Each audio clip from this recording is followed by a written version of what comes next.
सृष्टि के उस कालखंड की कल्पना कीजिए जब ज्ञान की रश्मियां अभी फूट ही रही थीं। ब्रह्मा जी के मानसपुत्र महर्षि कर्दम सरस्वती नदी के तट पर बिंदु सरोवर के समीप कठोर तपस्या में लीन थे। उनकी तपस्या से प्रसन्न होकर भगवान विष्णु ने उन्हें वरदान दिया कि वे स्वयं उनके पुत्र के रूप में अवतरित होंगे। समय आने पर कर्दम ऋषि और स्वयंभू मनु की पुत्री माता देवहूति के आंगन में एक परम तेजस्वी बालक का जन्म हुआ। शास्त्रों के अनुसार जब उनका जन्म हुआ तो आकाश से पुष्प वर्षा हुई और गंधर्वों ने गान किया। यह बालक कोई साधारण जीव नहीं बल्कि साक्षात नारायण के पांचवें अवतार महर्षि कपिल थे। कपिल मुनि के जन्म के कुछ समय पश्चात पूर्व प्रतिज्ञा के अनुसार कर्दम ऋषि ने संन्यास मार्ग पर जाने का निर्णय लिया। जाने से पूर्व उन्होंने अपनी पत्नी देवहूति से कहा, देवी, तुम्हारे गर्भ से स्वयं भगवान प्रकट हुए हैं, जो अज्ञान के अंधकार को मिटाने वाले सूर्य के समान हैं। अब तुम्हें किसी शोक की आवश्यकता नहीं। कर्दम ऋषि के वन जाने के बाद एक दिन माता देवहूति अत्यंत विनीत भाव से अपने पुत्र कपिल के समीप बैठी। उन्होंने देखा कि कपिल मुनि शांत, स्थिर और अनंत करुणा से युक्त मुद्रा में विराजमान है। देवहूति ने करबद्ध होकर कहा, हे प्रभु, मैं इस संसार के इंद्रिय विषयों और मोह माया के चक्र से थक चुकी हूँ। मेरा मन अशांत है। आप मुझे वह मार्ग दिखाएं जिससे मैं इस जन्म मृत्यु के भय से मुक्त हो सकूं। आप साक्षात ज्ञान के दीपक हैं, मुझ पर कृपा करें।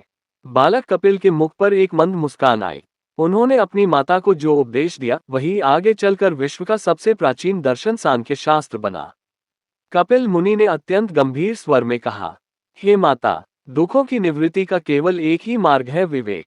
जब तक पुरुष आत्मा स्वयं को प्रकृति, शरीर और माया से अलग नहीं पहचानता, तब तक वह दुखी रहता है। उन्होंने समझाया कि ये दृश्य जगत 24 तत्वों के मेल से बना है। उन्होंने प्रकृति के 3 गुणों सत्व, रज और तम का विश्लेषण किया। कपिल ने बताया कि जिस प्रकार अग्नि लकड़ी से अलग होती है, उसी प्रकार चैतन्य आत्मा इस 5 भौतिक शरीर से पृथक है। कपिल मुनि का दर्शन केवल शुष्क तर्क नहीं था, बल्कि वह जीवन जीने की कला थी। उन्होंने सिखाया कि कर्मों का त्याग करने से मोक्ष नहीं मिलता, बल्कि नासक्ति, अनासक्ति और सही ज्ञान से मिलता है। उन्होंने प्रतिपादित किया कि ईश्वर की प्राप्ति के लिए अंधविश्वास की नहीं, बल्कि सम्यक गणना और तत्वों के सही बोध की आवश्यकता है। माता देवहूति कपिल मुनि के वचनों को सुनकर परम शांति को प्राप्त हुई। उन्होंने अपने पुत्र के भीतर ही परमात्मा के दर्शन किए। ज्ञान का यह आलोक फैलाकर कपिल मुनि ने अपनी माता से आज्ञा ली और उत्तर दिशा से होते हुए समुद्र के तट की ओर प्रस्थान किया।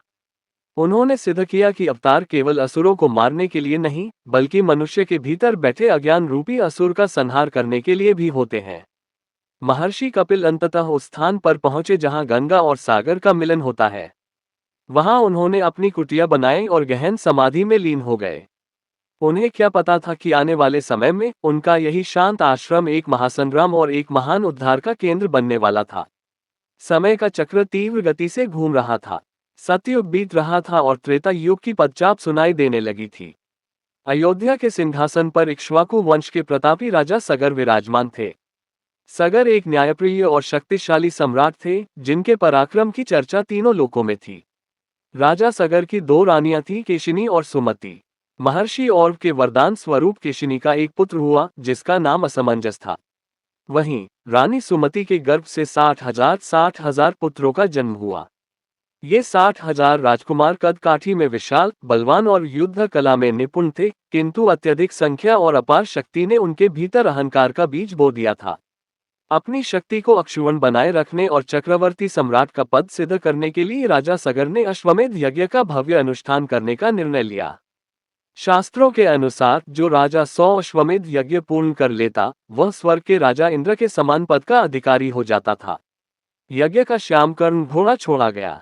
उस घोड़े के पीछे सगर के 60,000 पुत्र अपनी विशाल सेना लेकर चल रहे थे। घोड़ा जिस भी राज्य से गुजरता, वहां के राजा या तो सगर की अधीनता स्वीकार करते या युद्ध में परास्त होते। राजा सगर का यश चारों ओर फैलने लगा। इधर स्वर्ग के अधिपति देवराज इंद्र व्याकुल हो उठे। इंद्र का सिंहासन सदा से डोलता रहा है जब भी कोई नश्वर मानव महान तप या यज्ञ करता है। इंद्र को भय सताने लगा कि यदि राजा सगर का ये यज्ञ निर्विघ्न संपन्न हो गया, तो उनका इंद्रपद खतरे में पड़ जाएगा। इंद्र ने अपनी माया का आश्रय लिया। जब यज्ञ का घोड़ा एक निर्जन वन से गुजर रहा था, तब इंद्र ने अदृश्य होकर उस घोड़े को चुरा लिया। वे उस घोड़े को लेकर सीधे पाताल लोक पहुंचे। वहां जहां गंगा और सागर का संगम होता था, महर्षि कपिल अपनी गहरी समाधि में लीन थे। इंद्र ने बड़ी चतुराई से वह घोड़ा मुनि के आश्रम के ठीक पीछे एक वृक्ष से बांध दिया और स्वयं अंतर्धान हो गए। जब सगर पुत्रों ने देखा कि यज्ञ का घोड़ा लुप्त हो गया है, तो उनके पैरों तले जमीन खिसक गई। यज्ञ के घोड़े का खो जाना न केवल अपमान था, बल्कि पूरे अनुष्ठान की विफलता का प्रतीक था। क्रोधित और व्याकुल राजकुमारों ने पूरी पृथ्वी छान मारी, किंतु घोड़े का कहीं पता नहीं चला। अंततः वे अपने पिता सगर के पास पहुंचे। राजा सगर ने आदेश दिया, पुत्रों, वह घोड़ा जहां कहीं भी हो, उसे ढूंढ निकालो। चाहे तुम्हें पाताल ही क्यों न खोदना पड़े, बिना घोड़े के वापस मत आना। अपने पिता की आज्ञा पाकर 60,000 राजकुमारों ने पृथ्वी को अपने अस्त्रों और नाखूनों से खोदना शुरू कर दिया।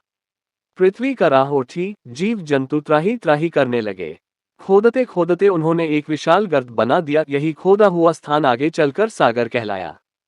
अंततः पृथ्वी को भेदते हुए वे पाताल लोक की उस शांत सीमा में जा पहुंचे, जहां नियति उनका अंत लिखे बैठी थी। वहां की शांति अब भंग होने वाली थी। राजकुमारों को क्या पता था कि वे जिस घोड़े को खोज रहे हैं, वह उन्हें मोक्ष के द्वार पर नहीं, बल्कि काल के गाल में ले जाएगा। पाताल लोक की गहराइयों में, जहां अनंत शांति का वास था, वहां अचानक 60,000 राजकुमारों के कोलाहल ने सन्नाटे को चीर दिया। धूल के गुबार और हथियारों की खनक के साथ सगर के पुत्र उस स्थान पर पहुंचे, जहां महर्षि कपिल शांतचित्त से अपनी समाधि में लीन थे। राजकुमारों की दृष्टि जैसे ही आश्रम के पीछे बंधे उस श्यामकर्ण घोड़े पर पड़ी, उनकी आंखों में प्रतिशोध की ज्वाला भड़क उठी। उन्हें लगा कि उनकी खोज समाप्त हुई, किंतु उनके विवेक पर अहंकार का पर्दा पड़ा था। घोड़े को देखते ही राजकुमारों ने अट्टहास किया। उनमें से सबसे बड़े राजकुमार ने चिल्लाकर कहा, देखो, यही है वह ढोंगी मुनि जिसने हमारे यज्ञ का घोड़ा चुराया है। ये यहाँ तपस्या का ढोंग कर रहा है ताकि कोई इस पर संदेह न करे। राजकुमारों ने मर्यादा की सभी सीमाएं लांघ दी। वे अपशब्द बोलते हुए ऋषि की ओर झपटे। कोई मुनि को लातों से मारने की बात कर रहा था, तो कोई उन्हें जंजीरों में जकड़ने के लिए आगे बढ़ा। कपिल मुनि, जो साक्षात नारायण के अंश थे और जिनका चित्त ब्रह्मांड की गहराइयों में स्थित था, उनकी शांति में ये घोर व्यवधान था। जैसे ही राजकुमारों ने ऋषि के शरीर को स्पर्श करने का दुस्साहस किया, महर्षि कपिल की समाधि भंग हो गई। उन्होंने धीरे से अपनी पलकें झपकाईं और अपनी आंखें खोलीं।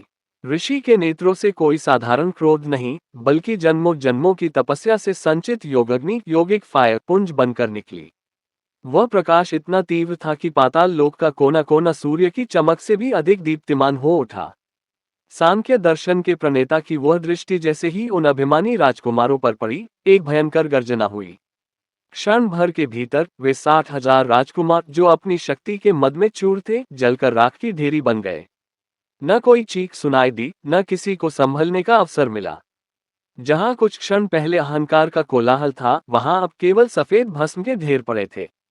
पृथ्वी के ऊपर राजा सगर उत्सुकता से अपने पुत्रों और घोड़े की प्रतीक्षा कर रहे थे।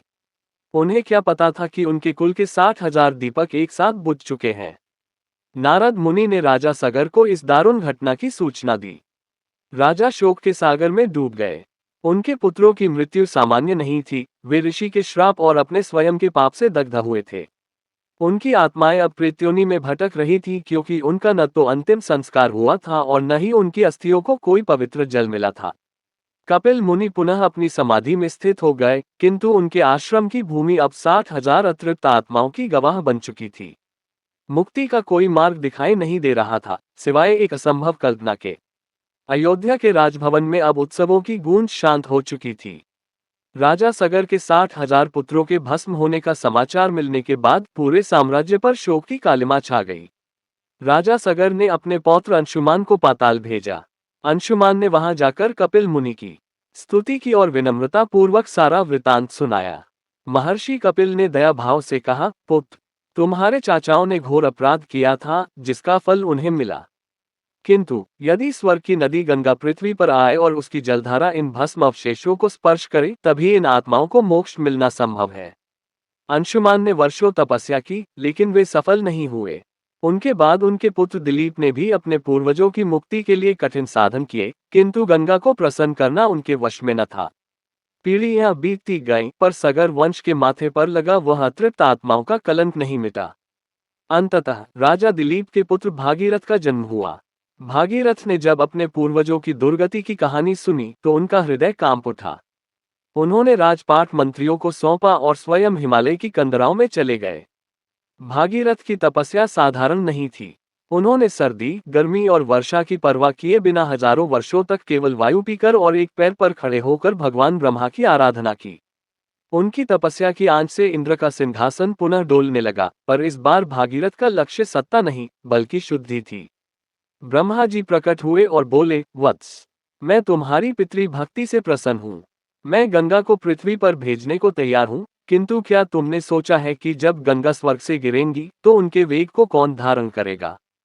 यदि कोई उन्हें न रोक पाया तो वे पृथ्वी को चीरती हुई सीधे रसातल में चली जाएंगी। ब्रह्मा जी के सुझाव पर भागीरथ ने अब भगवान शिव की शरण ली। अघोर और आशुतोष शिव को प्रसन्न करना ही एकमात्र विकल्प था। भागीरथ ने पुनः कठोर तप किया। अंततः महादेव प्रसन्न हुए और उन्होंने गंगा के प्रचंड वेग को अपने मस्तक पर धारण करने की अनुमति दी। गंगा, जिन्हें अपनी शक्ति पर गर्व था, बड़े वेग से स्वर्ग से नीचे उतरी। उनका विचार था कि वे शिव को भी अपने साथ बहा ले जाएंगी। किंतु शिव ने अपनी जटाएं फैला दी और गंगा की विशाल धारा उन जटाओं के जाल में कहीं खो गई। गंगा का अहंकार चूर चूर हो गया। वे कई वर्षों तक शिव की जटाओं में रास्ता खोजती रहीं। भागीरथ ने पुनः प्रार्थना की, तब दयालु शिव ने अपनी जटा की एक लट को ढीला किया और गंगा की 7 धाराएं पृथ्वी पर अवतरित हुई। भागीरथ आगे आगे अपने दिव्य रथ पर चल रहे थे और गंगा कलकल नाद करती हुई उनके पीछे पीछे। ये केवल एक नदी का बहना नहीं था, बल्कि मानवता के लिए करुणा की धारा का प्रस्फुटन था। हिमालय की धवल चोटियों से निकलकर अलकनंदा और भागीरथी के रूप में बहती हुई मां गंगा का वेग देखने योग्य था। राजा भागीरथ का रथ आगे आगे चल रहा था, जिसके पहियों की गूंज और गंगा की लहरों का स्वर मिलकर एक दिव्य संगीत पैदा कर रहा था। मार्ग में आने वाले पर्वतों, वनों और जनपदों को पवित्र करती हुई गंगा अंततः उस स्थान की ओर बढ़ी जहां नियति का सबसे बड़ा चमत्कार होना शेष था। मार्ग में एक समय ऐसा भी आया जब गंगा का वेग महर्षि जहनु के आश्रम को बहा ले गया। क्रुद्ध होकर ऋषि जहनु ने पूरी गंगा को एक ही घूंट में पी लिया। भागीरथ पुनः संकट में पड़ गए। उन्होंने ऋषि की स्तुति की और पूर्वजों की मुक्ति की प्रार्थना की। ऋषि ने प्रसन्न होकर अपने कान से गंगा को बाहर निकाला, जिसके कारण गंगा का एक नाम जाह्नवी पड़ा। चलते चलते भागीरथ का रथ उस विशाल गर्त के समीप पहुंचा जहां से सगर पुत्रों ने पृथ्वी को खोदा था।